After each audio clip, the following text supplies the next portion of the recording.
Shalom de nuevo, Usheret una vez más, dándoles la bienvenida al espacio de estudio en judaísmo.co, esperando que este shur sea de bendición en sus vidas. Continuando con la retórica de la historia y entendiendo que la historia judía es el destino judío y que aprender del pasado es la clave para tomar las decisiones correctas para el futuro. Hoy nos enfocaremos en lo que es la Torah como historia y conoceremos a fondo a nuestro patriarca Abraham Avinu. Una enorme cantidad de información en la Torá ha sido confirmada por la arqueología mediante evidencia indirecta o circunstancial. Asumimos que los pueblos en la historia humana siempre estudiaron historia, pero no es así. De hecho, si retrocedes un par de miles de años, encontrarás que los pueblos no estaban interesados en la historia. El primer historiador en Occidente fue Heródoto, un griego que vivió en el siglo V antes de la era común, y se le da el título de padre de la historia. El historiador de la Universidad de Columbia, Joseph Yerushalmi, quien escribió un excelente y muy alabado libro llamado Zahor, la historia judía y la memoria judía, dice que si Heródoto fue el padre de la historia, los padres del significado de la historia fueron los judíos. Esta es una idea muy profunda. Si Heródoto fue el padre de la historia, entonces los padres del significado de la historia fueron los judíos.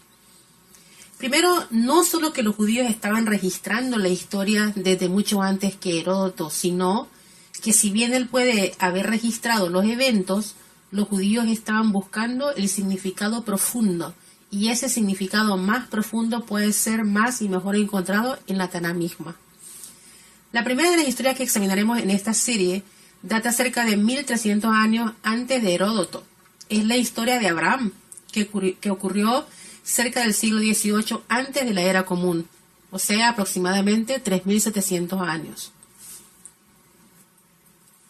Ahora, no nos equivoquemos al pensar que la Torá es un libro de historia. Abraham, por ejemplo, cuando apareció en el libro de Bereshit, como dije anteriormente en el shur anterior, él ya tenía 75 años. Abraham es una de las figuras más importantes de la historia judía. Y la Torá no nos dice nada de su niñez o juventud. Solo nos enteramos de su historia cuando ya es un anciano.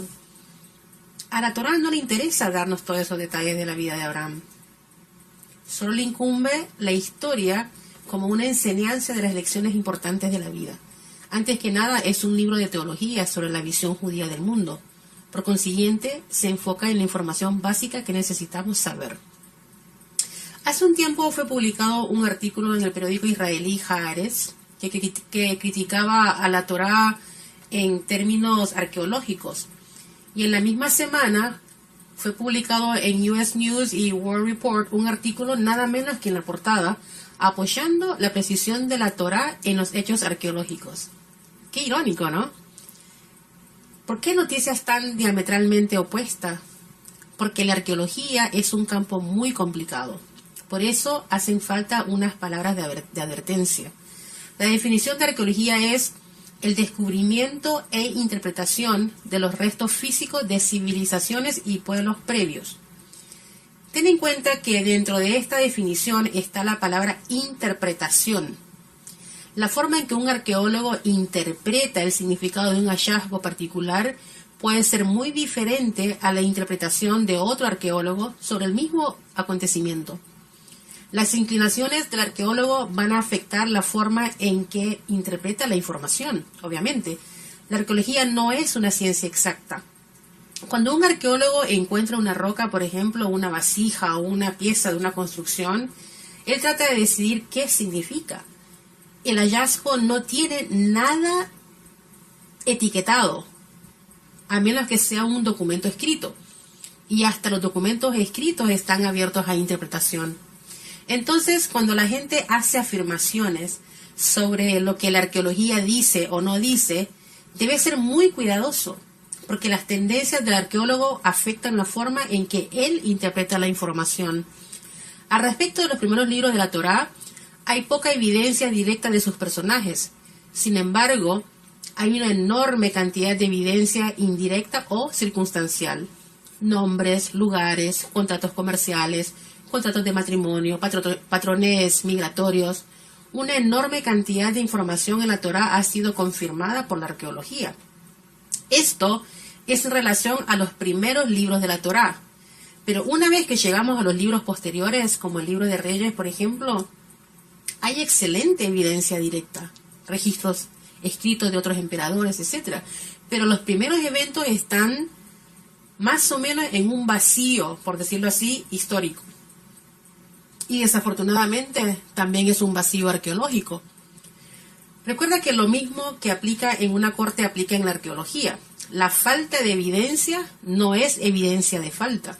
El hecho de que no hayan encontrado el camello de Abraham no significa que Abraham no haya tenido camello o una silla de montar.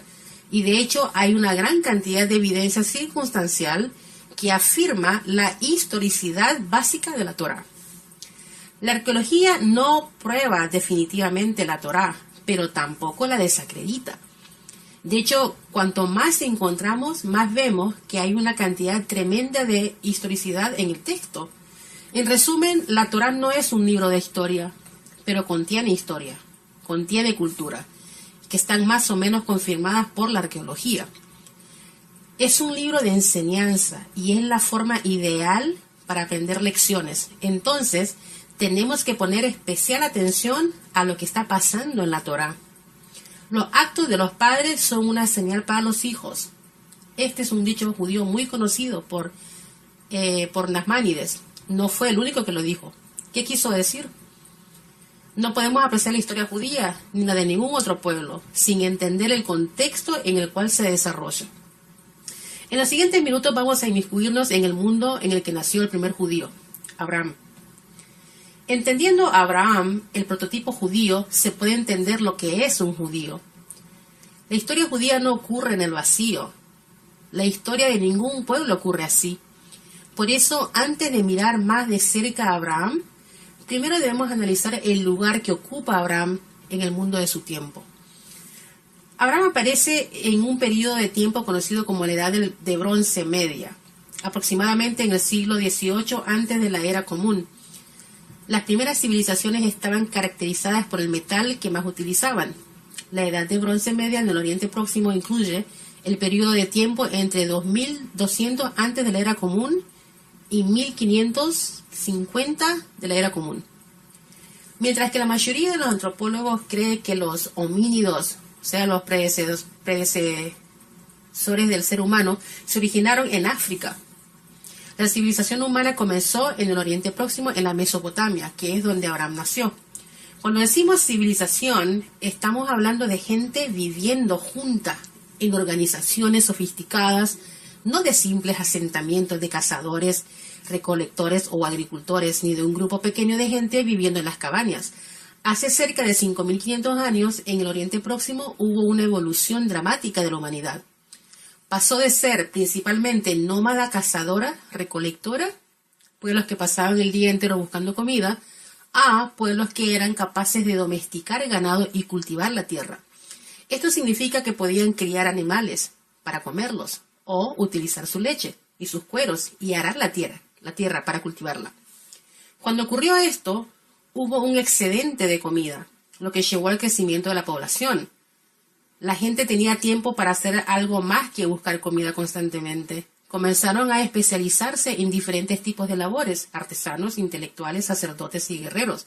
Esto, a su vez, condujo a la creación de las ciudades, al desarrollo social y político, y a la creación de las artes, literatura, ciencia y demás. De acuerdo a la mayoría de las opiniones, las primeras civilizaciones en el mundo se iniciaron en la región llamada el Creciente Fértil. Ahora, esta área abarca lo que se extiende del delta del Nilo en Egipto, la región oriental del Mediterráneo, la sección media en donde está ubicado Israel, hasta los ríos Éufrates y Tigris. Los tres grandes ríos contribuyen poderosamente a la fertilidad de la tierra y, en consecuencia, al atractivo de esta área.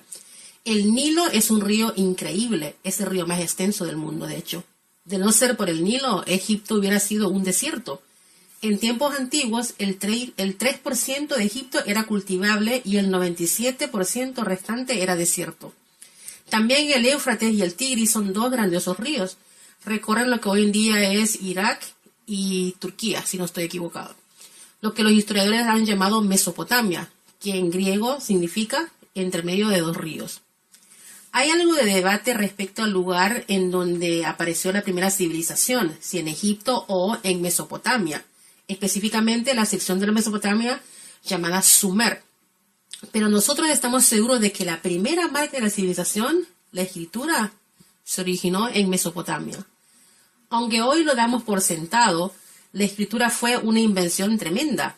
Comenzó con pictografías, dibujos de figuras de una vara y eso representaba a un hombre. Después esos dibujos evolucionaron a símbolos más abstractos que significaban sonido fonético, hasta que eventualmente se convirtieron en un sistema de 3 letras, cada una representando un sonido y combinándose juntas para formar una palabra que comunicaba una idea. Hasta hoy, el hebreo está basado en un sistema de raíces de 3 consonantes. La escritura fue la invención más importante de la humanidad y el sello distintivo de la civilización. Toda la tecnología y el conocimiento de hoy dependen de esta acumulación colectiva de información transmitida con precisión, que ahora se origina tan rápido que no podemos seguirle el rastro. Desde una perspectiva judía, la capacidad de expresarse, tanto escribiendo como hablando, personifica la esencia del ser humano. Aprendemos que cuando Dios creó el primer ser humano, Adán, respiró un aliento de vida dentro de sus fosas nasales y se convirtió en un alma viviente. Bereshit 2:7. La frase en hebreo lenefesh haya, alma viviente, también puede ser traducida como un alma parlante. Eso según Targum Onkelos, Bereshit 2:7. De las 2 primeras civilizaciones que se desarrollaron, Egipto es singular porque está rodeada por desierto y por eso es prácticamente inaccesible. Egipto es una civilización que perduró cerca de 3000 años. Para la supervivencia de una civilización, eso es un periodo de tiempo increíblemente largo. ¿Por qué sobrevivió durante tanto tiempo? Porque gracias a su aislamiento, era una civilización difícil de invadir. Hicieron falta los griegos, específicamente Alejandro Magno, para acabar con Egipto, y entonces se convirtió en una colonia griega. La Mesopotamia no tenía tales defensas naturales. Era un inmenso llano en medio de 2 de las más grandes rutas de migración de muchos pueblos antiguos. Cualquier conquistador que salía de Asia o de Europa ponía su pie ahí. No tenía defensas naturales, no había montañas, no había desiertos, y era una tierra fértil muy deseable. Vemos que la tierra en esta parte del mundo cambió de manos muchas veces, y que hubo en ella una gran cantidad de civilizaciones, asirios, babilonios, persas, griegos, romanos, y luego, por supuesto, los musulmanes. En este turbulento lugar es donde comienza la historia judía, en el corazón de los ríos Tigres y Éufrates, en la cuna de la civilización. Era el sitio lógico para que comenzara la civilización en términos de cultura y agricultura. Y también era lógico que apareciera Abraham, ya que si su destino era cambiar el mundo, él tenía que estar en el centro de la civilización misma. Si hubiera nacido esquimal o indígena, toda la historia de la humanidad hubiera sido totalmente diferente. Entonces, nuestra civilización comienza en la antigua Mesopotamia y desde ahí comienza la travesía de Abraham Avinu. Abraham dio origen a una nación de hebreos, un pueblo que vive del otro lado. Hace más de 100 años, Mark Twain planteó una fascinante interrogante sobre los judíos.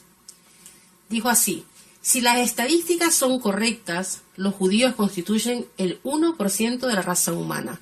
Son como una nebulosa partícula de polvo estelar perdida en la grandeza de la Vía Láctea. De acuerdo con esto, el judío rara vez debería ser escuchado, pero se le escucha. Siempre se le ha escuchado. Es tan destacado en el planeta como en cualquier otro pueblo y su importancia comercial está desmesuradamente fuera de proporción respecto a la pequeñez de su volumen. Su contribución a la lista de grandes nombres en literatura, ciencia, arte, música, finanzas, medicina y estudio abstracto también están fuera de proporción respecto a la debilidad de sus números. Ha luchado de una manera excepcional en el mundo y en todas las épocas y lo ha hecho siempre con las manos atadas. Todas las cosas son mortales excepto el judío. Todas las otras fuerzas pasan, pero él permanece. ¿Cuál es el secreto de su inmortalidad? Qué hermoso, ¿no? La respuesta en esta pregunta puede encontrarse en los remotos comienzos del pueblo judío, en las primeras historias de la Torá. Como mencionamos antes, la historia es una guía para el futuro. Las primeras lecciones de la historia judía revelan un patrón. Por eso, tenemos que poner especial atención a todo lo que ocurrió en este periodo de tiempo. Y a sus personajes, por supuesto. Así como estas primeras historias son el prototipo para los eventos futuros, también los primeros protagonistas en Bereshit son el modelo de la naturaleza colectiva del pueblo judío a través de la historia. Si este es el caso, entonces, de acuerdo con la perspectiva judía, el personaje bíblico más importante de entender es Abraham. Por esto yo me atrevo a llamarlo el prototipo judío. Él personifica todas las características de la personalidad judía. Sus fuerzas, su misión, iniciativa e idealismo están reflejados en todas las generaciones de judíos que le siguieron. Esto lo podemos ver en el Talmud, en Shabbat 97a, donde se discute este concepto y utiliza la frase Hen manimim benei manimim. Ellos, los judíos, son creyentes, hijos de creyentes. El primer creyente es, por supuesto, Abraham. Él transmitió a sus hijos una especie de herencia genética, un impulso y una intensidad espiritual que siempre han caracterizado al pueblo judío. Fue seguramente uno de los más grandes buscadores de la verdad de todos los tiempos, también famoso por su bondad y hospitalidad. Como vemos en el Talmud Sotá 10b, para una explicación de cómo Abraham utilizó la hospitalidad como una herramienta para que la gente regresara a Hashem. Pero el atributo que probablemente más sobresale y que epitomiza realmente la esencia de lo que fue Abraham y por consiguiente de lo que es el pueblo judío es la motivación. Mantenerse aislado en contra de todo el mundo por miles de años, dedicarse con absoluta convicción a la causa máxima de perfeccionar el mundo, requiere un carácter muy fuerte. La motivación es un rasgo característico de la personalidad de Abraham y vemos su manifestación en cada generación judía. Desde Abraham en adelante vemos este idealismo, una motivación inquebrantable de cambiar el mundo en la personalidad colectiva judía. Es por esta motivación que los judíos han sido históricamente extremadamente competentes y han estado a la vanguardia de casi todo avance, causa o movimiento social importante en la historia mundial. Los judíos no solo han sido premiados con un número desproporcionado de premios Nobel por sus contribuciones intelectuales, sino que han liderado movimientos tales como el comunismo, el socialismo, el feminismo, los derechos civiles, los sindicatos laborales, etc. Y cuando yo digo desproporcionado, en realidad estoy siendo humilde, ya que es una definición insuficiente. Tomar prácticamente cualquier caso de la historia moderna, el comunismo, el socialismo, derechos de las personas de color, todo lo que tenga que ver con antisegregación, los gremios laborales, antiglobalización, los estudiantes para una sociedad democrática, el feminismo. Puedo casi afirmar, si no fue fundado por judíos, quienes representan solo un cuarto de 1% de la población mundial, está en su gran mayoría dirigido mínimamente por judíos. La explicación de este fenómeno es que nada está tan cerca de la misión original de Abraham, que eso es perfeccionar el mundo. Esto también explica por qué hoy tantos judíos, aunque la gran mayoría están desconectados de su herencia judía, siguen teniendo un alma judía altamente poderosa que los empuja a tener un impacto. Un profesor de filosofía llamado Ernest Vandenhag resalta: ante la petición de enumerar una lista de los hombres que más han dominado el pensamiento del mundo moderno, muchas personas eruditas nombrarían a Freud, Einstein, Marx y Darwin. De estos cuatro, solo Darwin no fue judío. En un mundo donde los judíos son solo un pequeño porcentaje de la población, ¿cuál es el secreto de la desproporcionada importancia de los judíos han tenido en la historia de la cultura occidental? Los judíos han inventado más ideas y han hecho que el mundo sea más comprensible por más tiempo y para más gente que cualquier otro grupo. Lo han hecho indirectamente, siempre involuntariamente y ciertamente no de manera concertada. pero no por eso de manera menos perceptible. Los judíos continúan sintiendo el yugo, la tarea y la misión moral de ser judíos, de mantenerse como tales. Y para sorpresa, ser despreciados y a veces odiados por el resto del mundo, por negarse a convertirse a otra cosa. Los judíos se pueden autodenominar humanistas o ateos, socialistas o comunistas, e incluso pueden detestar el judaísmo y hasta negarlo en términos científicos, pero rara vez se niegan a llevarlo. No renuncian a ser judíos, incluso cuando tratan conscientemente de hacerlo. Cuando cambian sus nombres, se casan con unos judíos y hacen todo para negar su judaísmo. A pesar de todo, se mantienen conscientes de esto. Y aunque lo repudien, se aferran a él. Lo pueden reprimir, pero lo manifiestan sintomáticamente. La conciencia de su judaísmo es compartida por otros simplemente porque su negación es muy ambivalente. Inconsciente o no, al menos una parte de todo el judío no quiere desistir de su judeidad. La respuesta a la pregunta de Van der Haag yace en el entendimiento de la personalidad de Abraham. Si la Torá es nuestro paradigma de historia judía y si Abraham es el modelo para las futuras generaciones judías, entonces debemos prestar especial atención a las primeras descripciones de Abraham en el libro de Bereshit. Examinando totalmente las primeras oraciones, por ejemplo, en Bereshit 12, podemos identificar muchos patrones radicales y únicos que caracterizan toda la historia judía futura. Dios le dijo a Abraham: sal de tu tierra, de tu lugar de nacimiento y de la casa de tu padre, a la tierra que te mostraré. Bereshit 12:1. Sabemos que la Torá no es como los escritos de Charles Dickens. A él le pagaban por palabra y podía ser tan locuaz como quisiera. Hashem es exactamente lo opuesto. En lugar de llenar el texto de la Biblia con páginas de detalles y trivialidades, la narrativa está limitada al mínimo esencial de información relevante que necesitamos saber.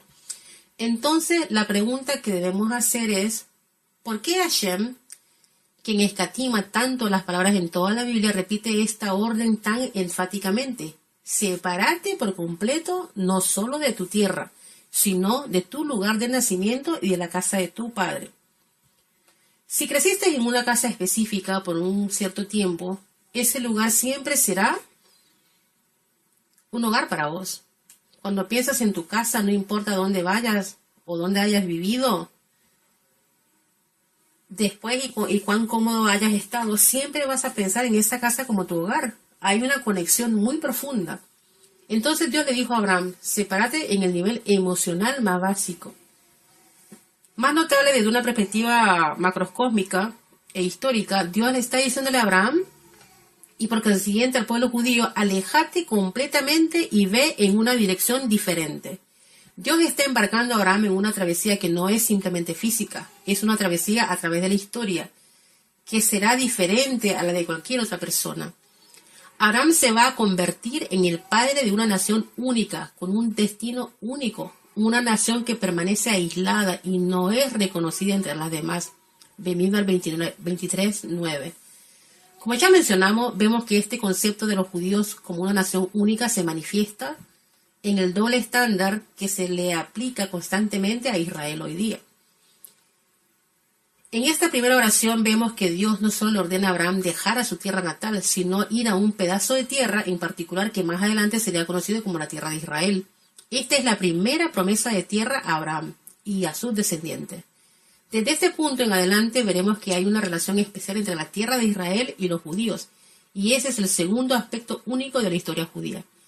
Abordaremos esta relación más detalladamente en los próximos minutos. Ahora, el tercer aspecto único de la historia judía lo vemos en el siguiente versículo. Cuando le dice: te convertiré en una gran nación, te bendeciré y haré tu nombre grande y serás una bendición. Bereshit 12:2. Este versículo expresa la promesa que Dios estará activamente involucrado en la historia judía. Te convertiré. En el siglo XVII, cuando Luis XIV, creo, le pidió a Blaise Pascal, un gran filósofo de iluminismo francés, una prueba sobre la existencia de lo sobrenatural, él le respondió: el pueblo judío, su majestad. ¿Por qué? ¿Por qué conocía la historia judía y se dio cuenta de que para sobrevivir hasta el siglo XVII, el pueblo judío violó todas las leyes de la historia? ¿Puedes imaginar lo que dirá ahora viendo que los judíos llegaron al siglo XXI? Ya me imagino la cara del rey. La historia judía es un fenómeno sobrenatural. El pueblo judío nunca debería haber existido en primer lugar. Siendo Sará la esposa de Abraham estéril, el pueblo judío nunca debería haber comenzado siquiera. Abraham debería haber muerto sin hijos, ¿vale? Y su misión habría muerto con él, pero no fue así. Ocurrió un milagro. Muchos estudiosos y personalidades reconocidas se han dado cuenta que la historia judía es única y que viola todas las leyes de la historia. Un profesor llamado Nikolai Berjaev, filósofo ruso, escribió: su destino, hablando de los judíos, está demasiado impregnado de metafísica como para ser explicado ya sea en términos materiales o históricos. Su supervivencia es un fenómeno misterioso y admirable que demuestra que la vida de este pueblo está gobernada por una predeterminación especial.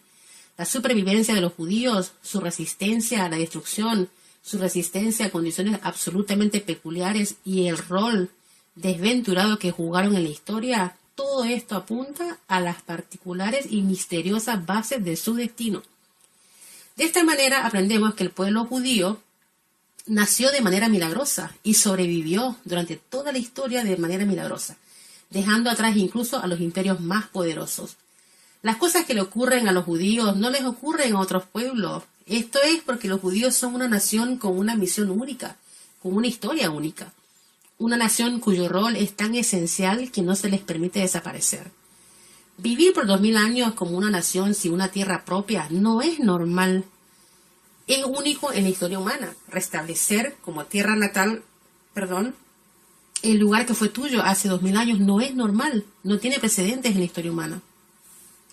El cuarto aspecto único de la historia judía es encontrado en la segunda mitad de la misma oración, donde dice: y serás una bendición. La pequeña nación judía que nunca debió haber existido y que ciertamente no debió haber sobrevivido, impactará profundamente a toda la humanidad. Este punto se refiere a lo que ya fue mencionado, que la misión única de Abraham y sus descendientes como una luz para las naciones. Más de 3.700 años después del nacimiento de Abraham, no cabe duda de que el mundo ha sido bendecido profundamente por los judíos. En palabras de John Adams, el segundo presidente de Estados Unidos, dijo: insisto en que los hebreos han hecho más para civilizar a los hombres que cualquier otra nación. Son la nación más gloriosa que jamás haya habitado esta tierra. Le han dado la religión a 3/4 del globo y han influenciado los aspectos de la humanidad en mayor medida y más alegremente que cualquier otra nación, antigua o moderna. Puedes ver el impacto increíblemente positivo que los judíos han tenido en el mundo. El más básico de todo es que los judíos han aportado los valores que ahora están relacionados con la democracia, que provienen de la Torá. El respeto por la vida, la justicia, la igualdad, la paz, el amor, la educación, la responsabilidad social, etc. Y número 5, bendeciré a los que te bendicen y maldeciré a los que te maldicen, y a través de ti bendeciré a todas las familias de la tierra. Bereshit 12:3. Aquí Dios le está diciendo a Abraham que él y sus descendientes, los judíos, estarán bajo su protección. A los imperios, las naciones y los pueblos que son buenos con los judíos les irá bien. A los imperios, las naciones y los pueblos que son malos con los judíos les irá mal. Y el mundo entero será cambiado por el pueblo judío. Este es uno de los patrones más grandiosos de la historia. Literalmente, puede graficar el apogeo y la caída de casi todas las civilizaciones en el mundo occidental y en el Medio Oriente: España, Alemania, Polonia, América, Turquía, en base a cómo trataron a los judíos. Irónicamente, la mayoría de las naciones han tratado a los judíos tanto bien como mal. Es un modelo repetido a menudo, en el que los judíos primero son invitados a un país y luego son perseguidos y expulsados del mismo. Vemos este patrón una y otra vez a medida que avancemos en la historia de los judíos en la diáspora. Por cierto, parte de este fenómeno no es tan sobrenatural, porque si tenés un grupo de gente viviendo dentro de tu país, un pueblo educado, motivado, dedicado, leal, creativo y con buenas conexiones, y sos bueno con él y le permitís participar y contribuir de un modo significativo, tu país se va a beneficiar. Si exprimís a este pueblo y lo expulsás, vas a sufrir la caída económica. Pero por supuesto hay mucho más.